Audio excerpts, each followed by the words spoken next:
That's a great start. How can I start? It's such a large discussion. The reality of what you're confronting here is that coming out right? No. The questions aren't just about a transit system. They're about the future of the island. They're about how people are going to live, what opportunities people have, how healthy they are, and how healthy the environment is. Urban design, which is deeply linked to transit, and inseparable, really. The kind of transportation system we choose really determines the kind of communities we build. Since World War II, we invested heavily in highways, and we subsidized automobiles and single-family dwellings, and hence we got suburban sprawl. Now, that worked for a long time for a lot of people, especially after World War II. We were the richest and, quite frankly, the only middle class on the planet. That's no longer the case. And the economic crunch we find ourselves in, I don't think is just about jobs or about investments. It's about the kind of lifestyles we are going to be able to lead in the future. Now, I don't think this is a hair shirt. I think this is a huge opportunity to configure our communities around who we really are. After World War II, we were families with kids. This was what was happening in a big, big way. Over 50% of households were couples with their children. And the whole model of, you know, free-flowing freeways and distant suburbs with large yards really worked. We had the money to pay for it, and the environmental consequences hadn't surfaced. Fast forward 50 years, and we're in a different situation. Only 23% of our households now are families with kids. We are a different people with different needs, economically and environmentally. We know now that the freeways are no longer free-flowing, and no matter what we do, they're not going to be free-flowing. We need choices and alternatives. We know now that the environment is fragile and is being damaged. And we can have a big debate about climate change, but I'm one who believes it's definitely happening, and we need to take responsibility for that and find lifestyles that aren't going to burden the planet quite so much. So when I talk about urbanism and climate change, I'm talking about a big shift in the way we live and the kind of communities we build. And I think it's a shift towards a better lifestyle, a healthier lifestyle, a more affordable lifestyle. So this is, just to take the really big picture for a minute, a map, and you can't see the numbers unfortunately, but on the left side there is 1960, and on the right is 2005. This is the ecological footprint of mankind on the planet. In that period, from 1960 to 2005, the global population doubled. But you'll note that a lot of our footprints, cropland, which is green at the bottom, grazing land, forest, fishing, and even built-up land, which you can barely see in there. It's that bright blue line. It's not that much.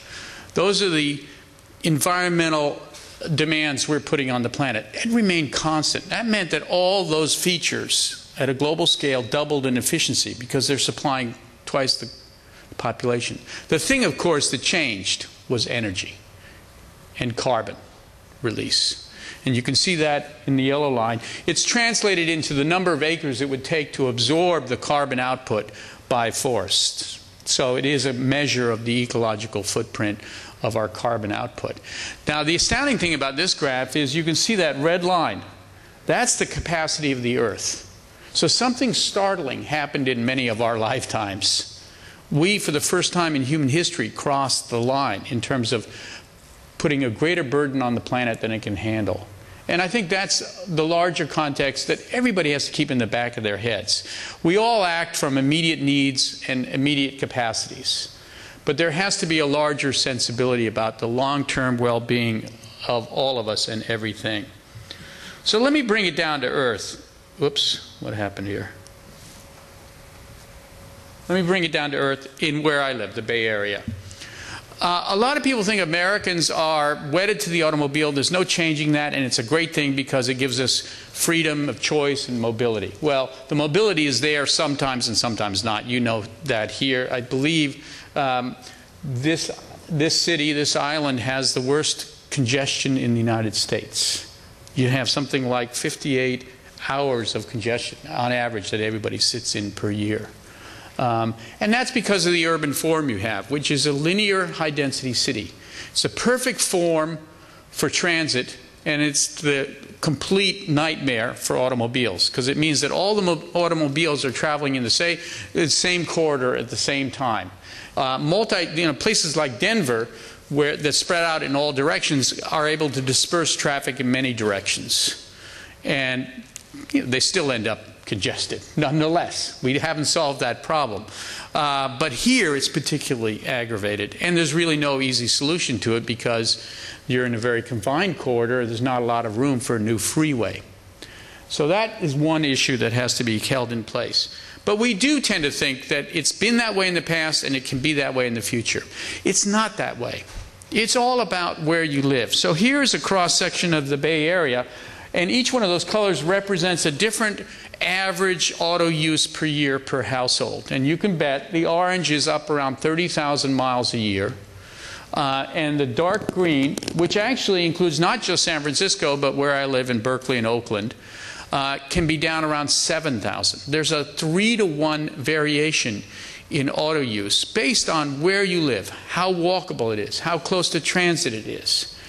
Not all Americans are the same. There's a huge variety, and people like the variety. They like to be able to choose. And what we're for is providing more choices. And I think that's what rail and transit-oriented development will do for the island. It will provide another choice rather than just more of the same. More highways, more subdivisions. So here is 3 places, a kind of cross-section across the Bay Area. San Ramon is the outer orange 30,000 VMT suburban sprawl. And if you can see the map there, you get it. It's a freeway interchange, subdivisions, office parks, and malls. There's not a place on there that you can get to that you have to have a car for, that you don't have to have a car for. Everything is auto-oriented. You really have no choice. I find it fascinating that many people who criticize our efforts to at least provide the option of transit say that somehow we're taking away choice, when we've been building environments that have really extracted choice. America used to be very diverse. We had great downtowns. We had streetcar suburbs, which leads me to the second place, Rockridge. Now, Rockridge is a neighborhood on the outskirts of Oakland that used to be on the Red Line, the old streetcar that got torn up after World War II in the Bay Area, just like the streetcars were torn up all across the United States.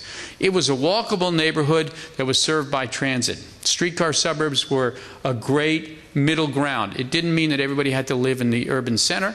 They could have single-family dwellings. Typically, they were smaller bungalows, but they had walkable environments. They had real choices. The third, of course, is San Francisco, the denser grid. But San Francisco is not a particularly dense city. As a matter of fact, it's not nearly as dense as Honolulu. So what does it look like? Here's the different characters. San Francisco, it's largely a 3-story residential fabric, but pretty dense.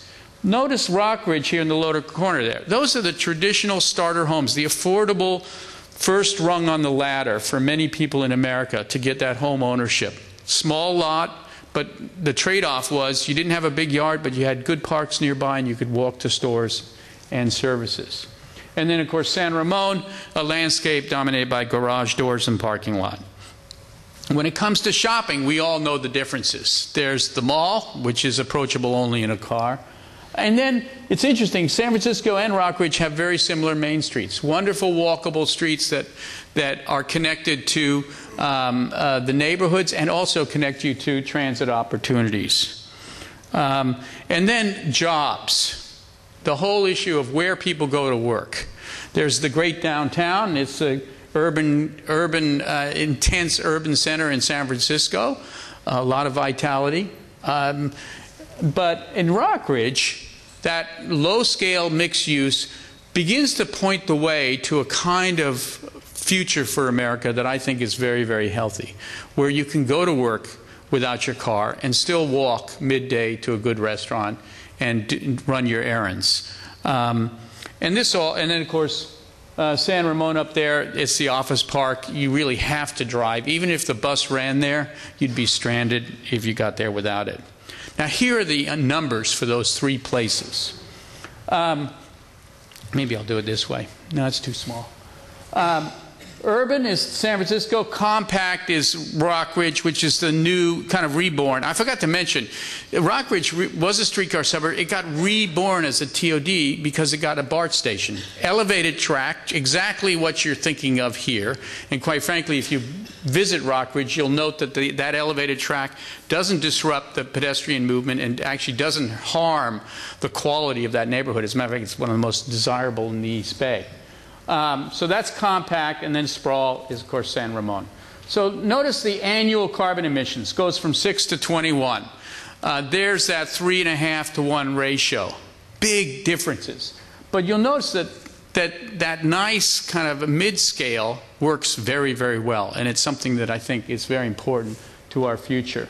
Land consumption, for 100 units of housing, it takes 2 acres in San Francisco, average 50 units an acre. It takes 7. Still very compact. But that's an environment that's a mix of single-family and apartment buildings, low-rise apartment buildings.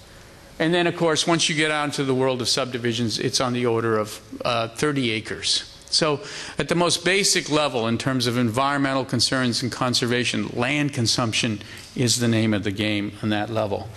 The walk score, how many of you knew what that is? Does the walk score work here? Okay, so just go online, look it up. It's very cool. You put in your address. It'll tell you whether you're in a walkable neighborhood or not by proximity to lots of local destinations. San Francisco, of course, is top. 100 is perfect.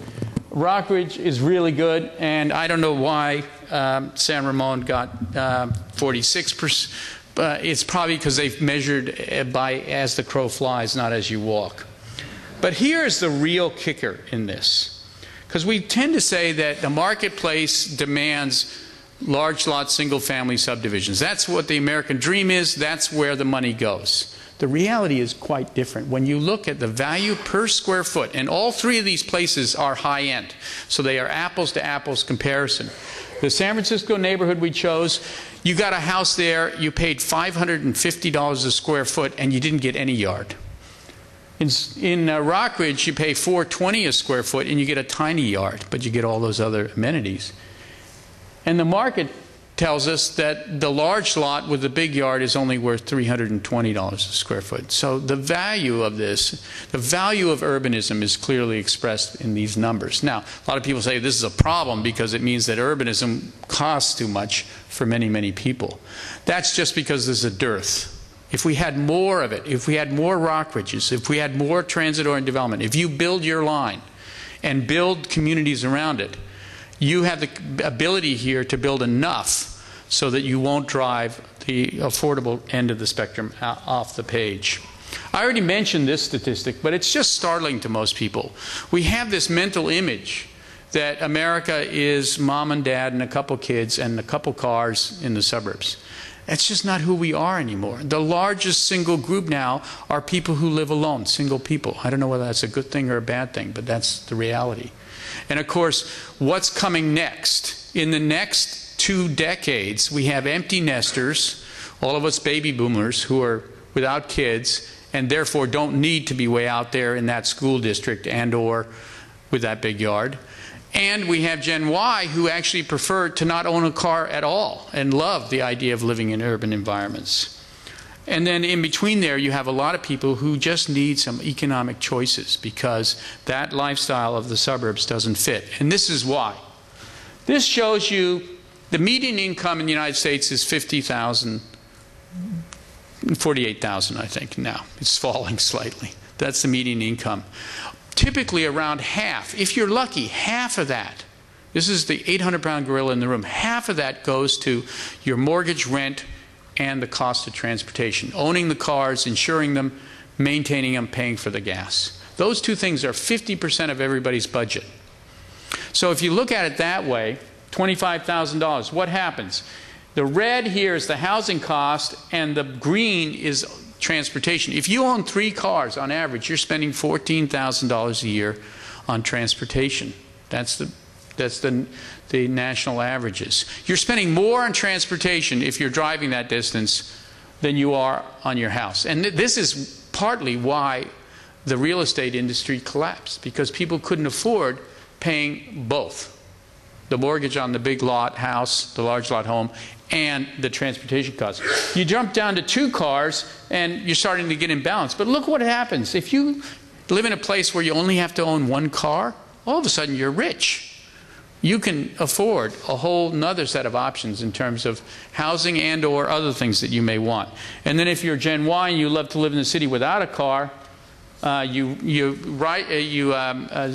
Zipcar and you use transit, and you have and you're even richer in terms of housing. That's a big deal. Now, a lot of people have said, well, this is all a nice theory, but the reality in America is it doesn't work. Show us how it works, show us where it works. Now, I was lucky enough to, I think you mentioned, done the project in Portland in 1989. We were asked by an environmental group, Thousand Friends of Oregon, who put in place the legislation that put an urban growth boundary. The point of the urban growth boundary was to preserve ag and forest land. It wasn't to change urban form inside the line. But there was a little kicker in the law that said that every 5 years they had to figure out how much land they needed for growth. And that made them stop and think about whether they were going to grow up or they were going to grow out. On top of that, the feds came in and said, we're going to build a new highway right through here, right through this beautiful valley. And they had billions of dollars stored up to build this new freeway. Because the traffic engineers, they love these ring roads. You can't do them here, but that's what they do everywhere else. They put the circle template and they draw it. That's what I see in China everywhere. It's ring road after ring road after ring road. It's obscene. Thousand Friends in Oregon and us, we came in and said, well, what if you took that money and you built the West Side Light Rail line and you lined it with transit-oriented development? And they won the day, short story. It got adopted by Metro. And then here's the data, which is kind of astounding. By 96, which is where these lines cross, this line is VMT per capita in Portland, and the red line is the average VMT per capita for the country. Now, for the country, the VMT over long periods of time is constantly rising. We're driving more and more because we spread out more and more, and we have less viable alternatives. But in Portland, because they chose to build TOD and transit, the VMT has been falling. It's been falling ever since '96. It is down 11%. Overall. Now that 11% sounds like, oh, that's just at the margin. That's a big, big number in terms of lots of things. Air quality, congestion, all sorts of things. And so don't let anybody tell you that this is an unproven theory. It's logical, the computer models validate it, and now we have a living laboratory that shows how it works. And you can go there and you can experience both the transit and the transit-oriented development. We're doing the same thing in California now. We passed a law because of climate change, because we wanted to meet the Kyoto targets. We said we're also going to reduce our dependence on automobiles, a radical thing for California. And we set targets for each of the regions. And Los Angeles has met its target with its future plans by building more transit and more transit-oriented development. Their target was to reduce VMT by 15% by the year 2035, and they're doing it. And they're doing it based on a network, an expanding network. And by the way, just like you, they voted in a sales tax increase in '08. They're going to spend $40 billion on expanding transit, and they just got a new kicker of an extra couple billion from the high-speed rail guys just last week to upgrade their transit systems. Over 50% of housing, or close to 50% of housing, and over 50% of jobs will be within walking distance of their transit. So from the automobile city to the transit city, it's happening everywhere. And it's necessary everywhere. So here you are on this island, 1 million people. And I know that there's a lot of arm wrestling about whether this is a good thing or not, but I come in, you know, from outside. You know, and I got to say, this is a no-brainer. I mean, this is the most perfect city for transit I've ever seen, because of the matter I mentioned before, the linear quality, the higher density. And then when we look more closely at it, the numbers really add up. You know, you have here, it is a microcosm. All the issues that everybody else faces, you face here. Since '92, you have paved and developed 10 square miles of your island. The question is, what are you going to do in the next 40? You can fantasize about stopping growth and building fences and saying nobody else gets to live here and people can't have babies. Or you can plan intelligently and actually use that growth to improve existing neighborhoods and create choices that people didn't have in the past. But you have the worst congestion. You have some of the, clearly the highest electric cost of any place in the United States. Everything, all the oil is imported. It's your only energy source. You don't have a diverse energy source. And you have a real affordability issue. And I think that the transit system can begin to address all those issues simultaneously. And of course, it has to do with how you want the whole island to develop. What it really boils down to is if you build this infrastructure, you can gather around it like a magnet pulling in filings all the development. You can preserve the North Shore. You can prevent kind of random sprawl throughout the island and literally orchestrate a much healthier and environmental future for the island. So you've all seen the maps. It's really quite extraordinary. We've been studying this and looking about it, and the foundation, of course, of any study is, well, is scenarios. We don't tend to just say, okay, this is the future, what are the numbers? We say, well, there could be 4 or 5 different futures. Let's look at all 5 or 4 and compare them, and then you choose. And so that's kind of what we've been at. The foundation, of course, is how much you're going to grow, how much the rail corridor could handle, and what type of growth would be there. How much? I know everybody debates these numbers, but the reality is growth is happening, and it's healthier to accommodate it in a positive way than to believe that you can just stop it, because it doesn't just stop. And I guess we can go on and on, or we could end the discussion here. But the state projections here are for about 189,000 new population by the year 2050. By the way, this is a very slow growth rate compared to many places in the United States. This is not an intense growth rate at all. So think of it simply as 100,000 units of housing. That's what you get to deal with over the next 40 years. And it turns out that when you study this rail line, and the red areas here are infill and redevelopable land, and the green areas are open space within walking distance, within either a half mile or a mile of the transit system. So within a half mile, with the extensions, you have over 5,000 acres of capacity on the line. You can easily accommodate 80, 90% of the growth. You'll never get 100%. There's always going to be 1 or 2 things happening here and there. But you can handle a very high percentage of your growth on this corridor. In LA, as we pointed out, we felt we were lucky to get to 43% of new households within walking distance of transit. You could have 80% easily with your eyes shut. And it wouldn't be that everybody would have to live in a condo. There are areas that would work very nicely a la Rockridge to create walkable neighborhoods with bungalows and townhouses and low-rise apartments. So you can put all of the above, a whole range of things. And everybody says, well, that's going to force people away from what they really want.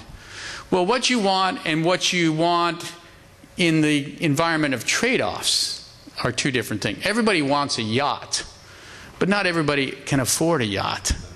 And quite frankly, when they really stop and think about it, yeah, I want a yacht, but then, well, maybe I don't want the upkeep, and I guess I wouldn't use it that much, and da-da-da-da-da, and all of a sudden, I don't really need a yacht. And that's a little bit the same mentality around the single family.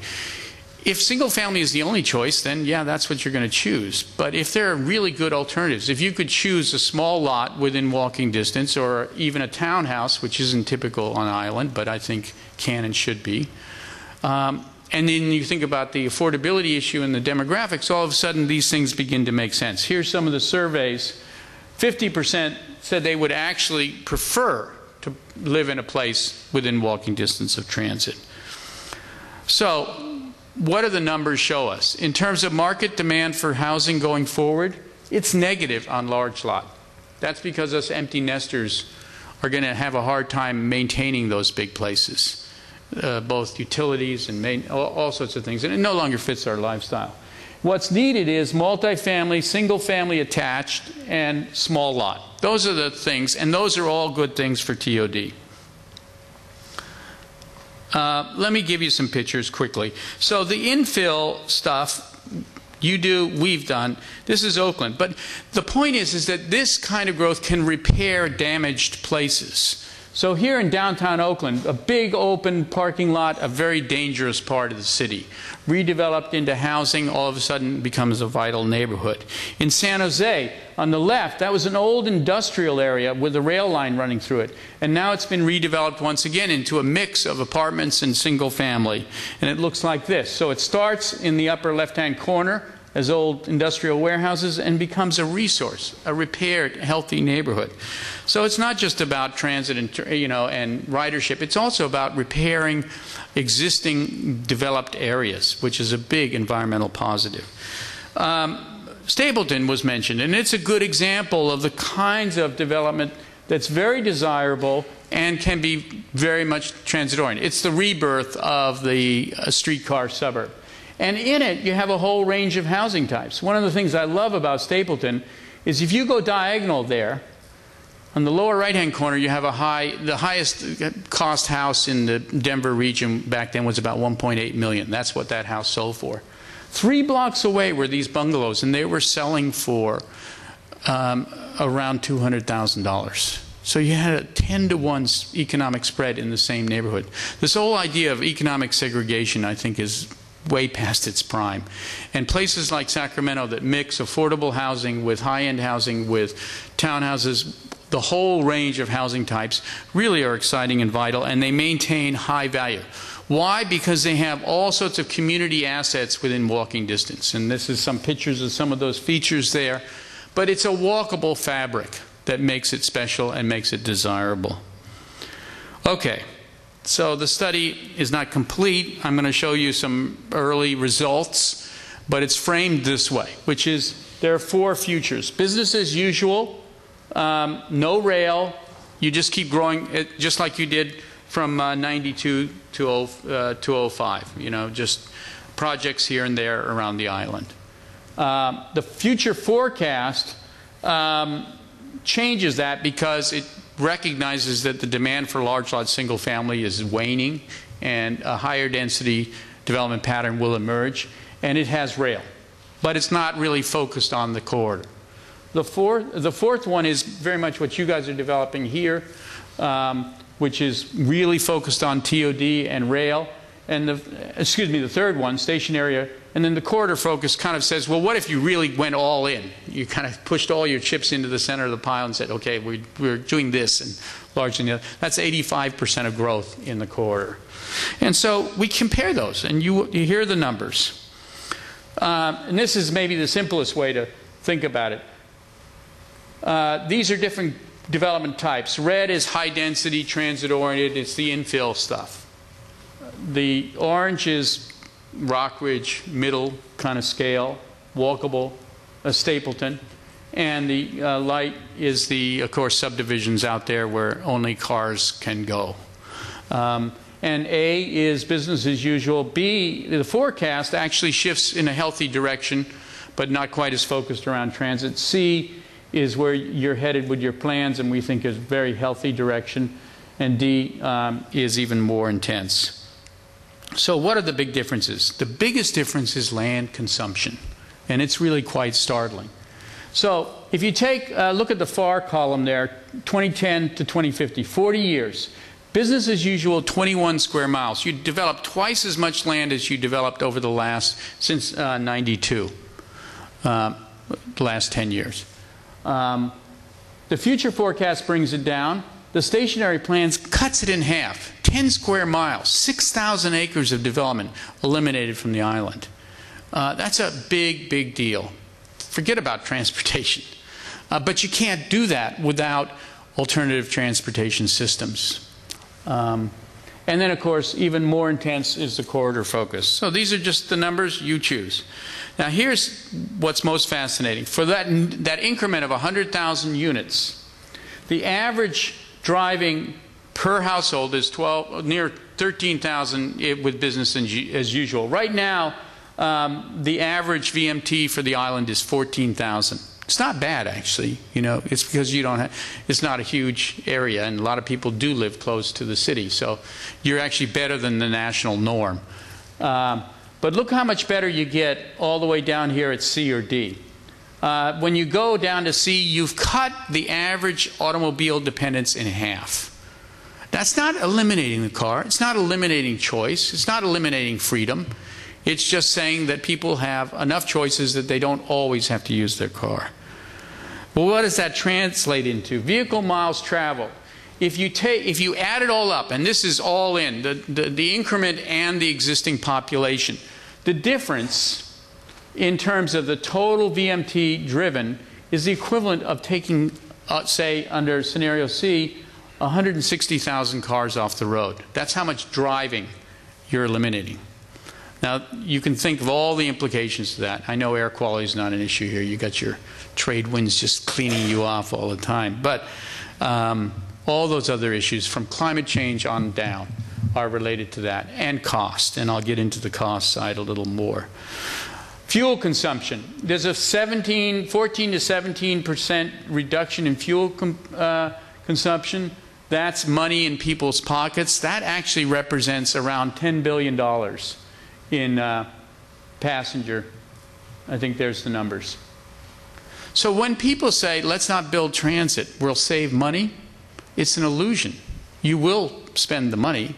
You'll just spend more in other places. So the average citizen will be, collectively, you will have spent $10 billion more on burning additional fuel. And because of all those additional vehicle miles, you will have to build more highways. There's no getting away from it. I mean, if you put that many more miles, that many more cars on roads, just proportion out, just to stay where you are, which is not a good place, you're going to have to build, what was the number here?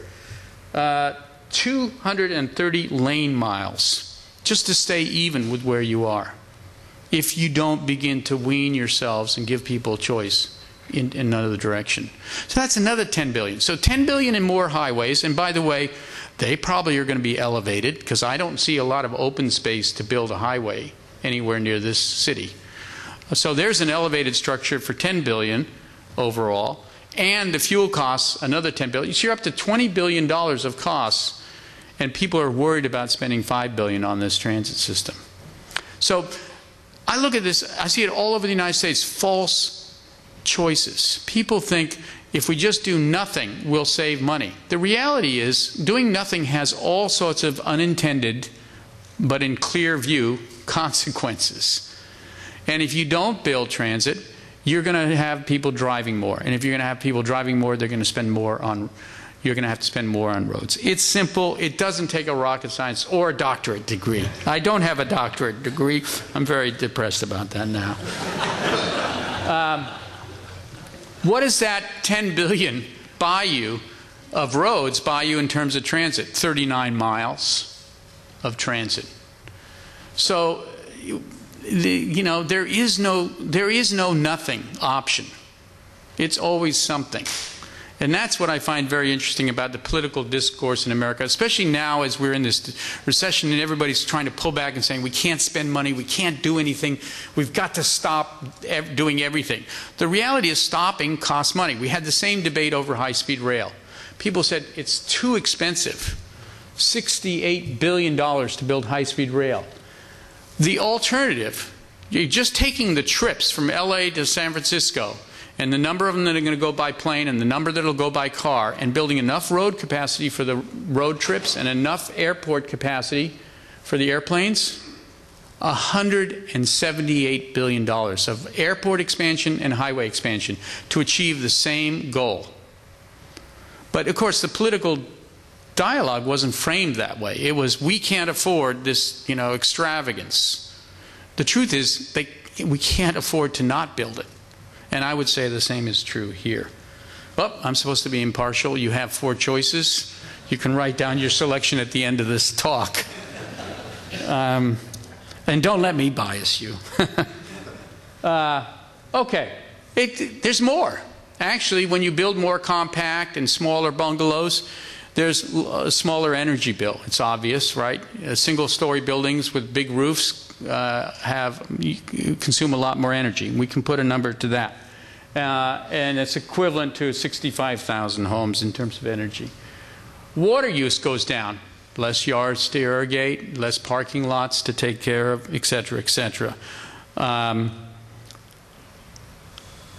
Roadway costs, this is the 10 billion, or 9.2 billion for major roads. Now that doesn't include local roads.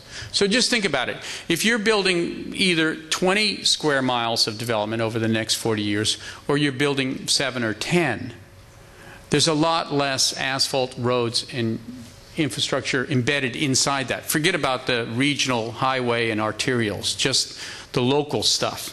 So there's a huge saving there that gets rolled into this. That's the major.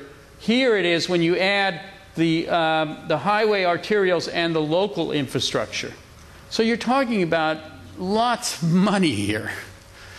And the main issue is just to remember that it's a choice, not an absolute. So the difference here for the cumulative cost is somewhere between 7 and 10 billion for infrastructure. Now, this all amounts sooner or later. Everything goes back to the average person's pocketbook, whether it's through taxes or direct purchase. I don't care. Sooner or later, somebody pays, right? I mean, that's the nature of reality. And so the cost trickles down into the house. And if we build these more efficient communities, people use their car less, they save money there, they have more compact, energy efficient homes, they save money there. Lo and behold, you're somewhere between $5,000 and $7,000 a year richer, which for many households is a very big, important number. And it means, will make a huge difference in people's life choices here. Finally, the greenhouse gas emissions. I think that we're crazy to be ignoring this nationally.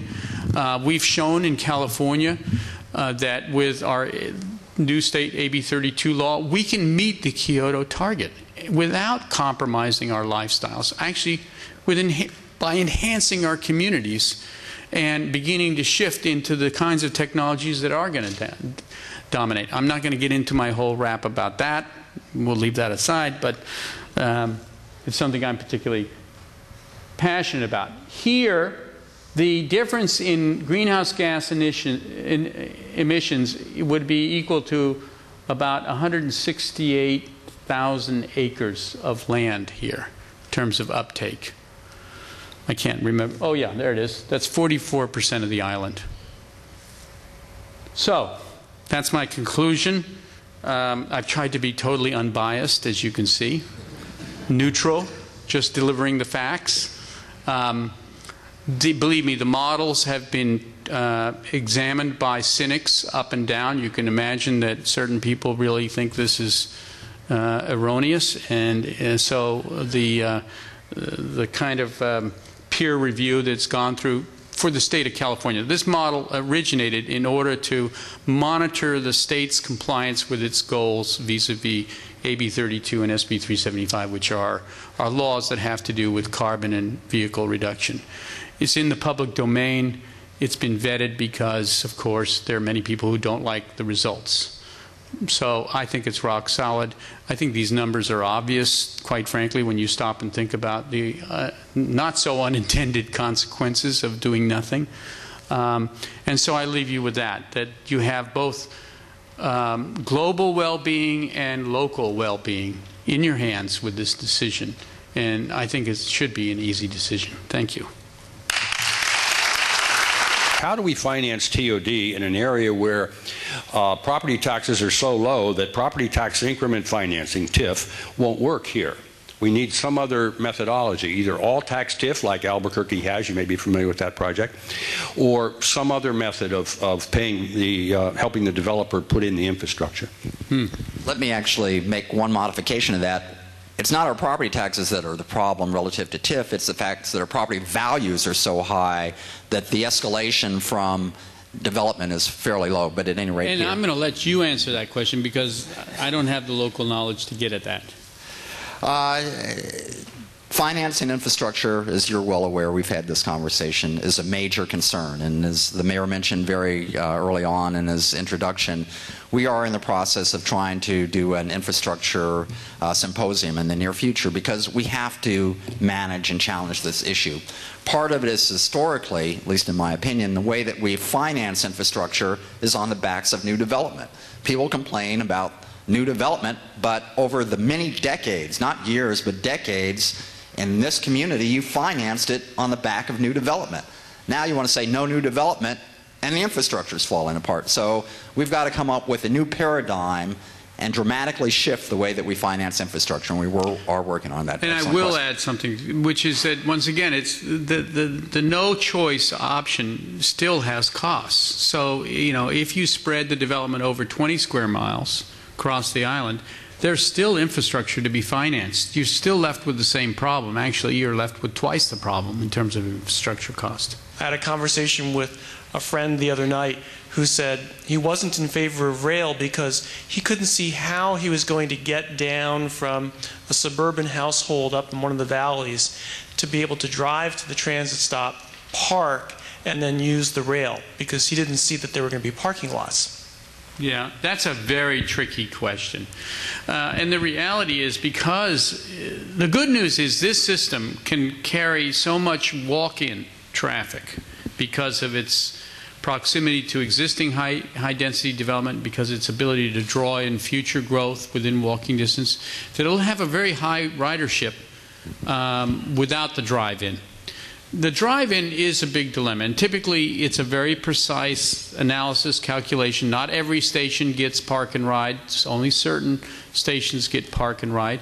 And the reality, of course, is there are many people that don't use this system. It's not a system that is universal. And so, you know, not everybody can get at it. And, you know, the way I see it, you know, the people who aren't living on it are coming from the hills, and they're coming down equally. So by the time they get to transit, it's probably not that different than if they go direct to their destination.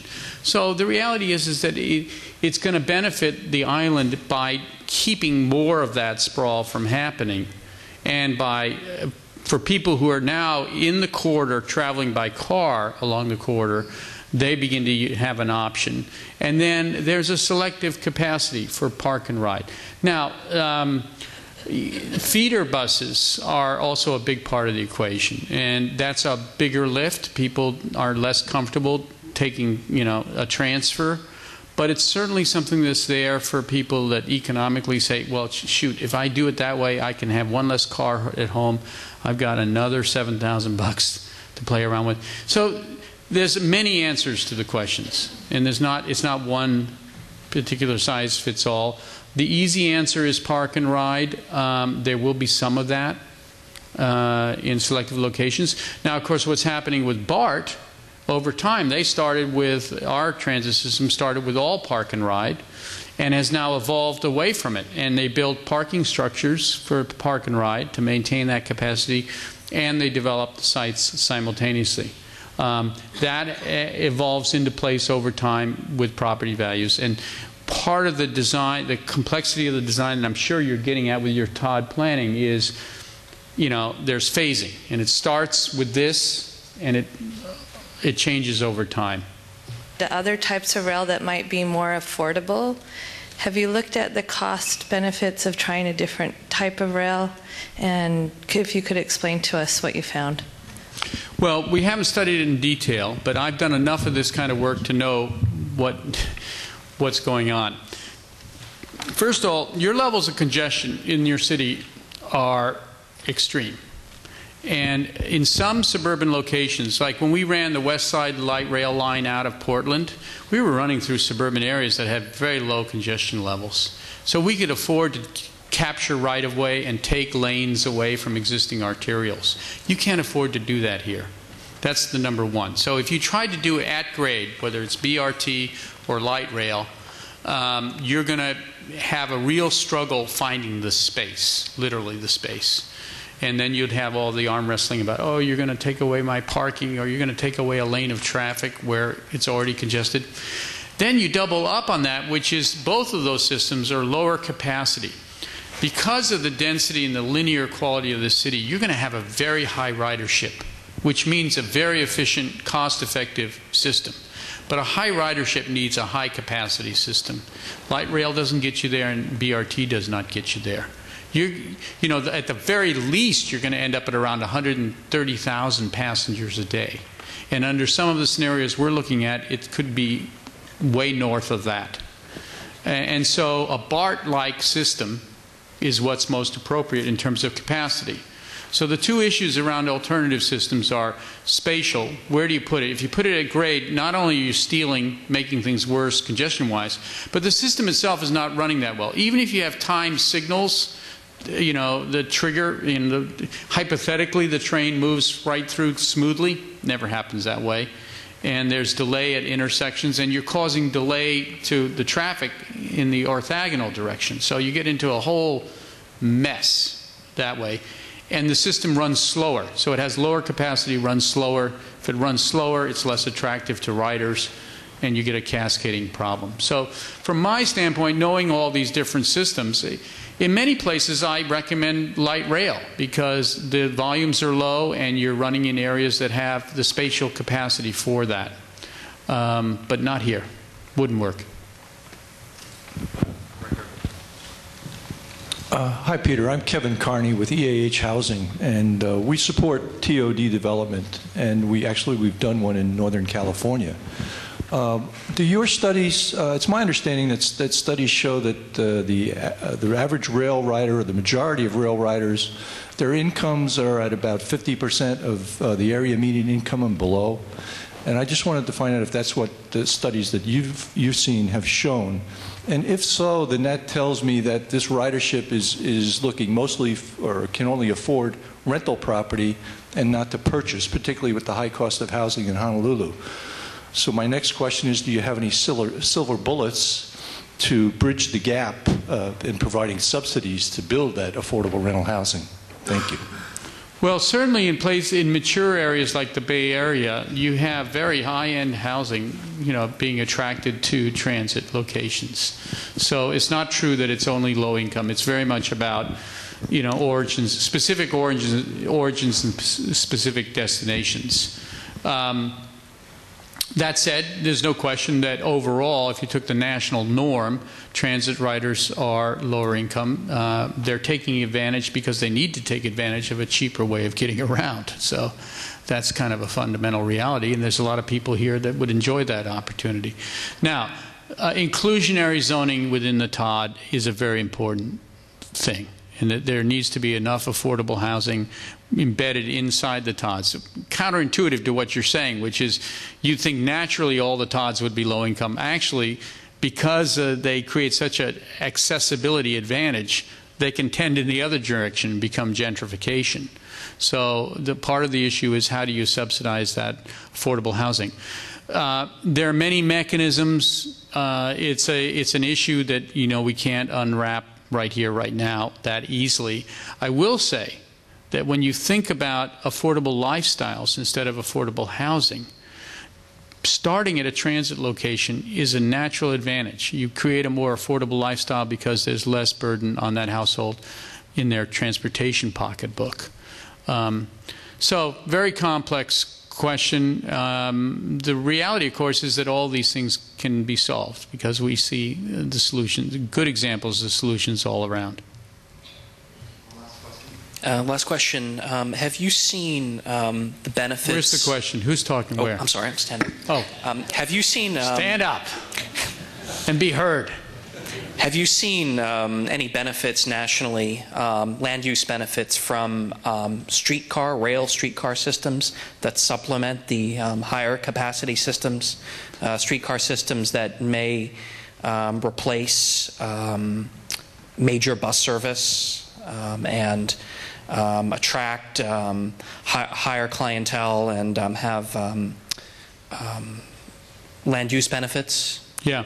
Well, of course, streetcars are a sexy version of buses. And the only real advantage is that because the tracks are there and the alignment can't move, they stabilize real estate values. So, for example, in Portland, they built their new streetcar, and it was largely this huge, had a huge impact on real estate values and housing densities, evolved a really wonderful neighborhood that was linked into the downtown and the larger regional light rail system. So that hierarchy is good. Sometimes it could be streetcars, and that actually reinforces increased property values. Sometimes it can be buses, sometimes it can be BRT. It's a very place-specific design exercise. In Portland, it's mixed flow, so the lanes are not dedicated to the streetcars, and traditionally that's the way streetcars are. So they only work for short distances because their travel speeds are about the same as being in a car. The advantage is you don't have a car when you get there. You don't have the cost of parking it and finding a parking place and all the rest of that, which of course is a big deal in many environments. So I'm a guy who's for all of the above when it comes to transit. I think that you need a whole hierarchy of systems, all coordinated and feeding into each other. One of the things we don't have in the Bay Area is a coordinated ticketing system. So you have these different transit agencies doing different things, and it should be one ticket for all, everywhere, seamless, and of course the timing of the intersections are also very important. But once you get started, you need the backbone system. I mean, we have BART, and then everything kind of radiates off BART. You need this backbone system, and then all the other things can feed into it. And the park and ride problem over time evolves into a bus and ride phenomenon, or a bike and ride phenomena if you have an expanding bike network, which is also a very healthy thing. So my attitude is yes to all of the above, except new highways.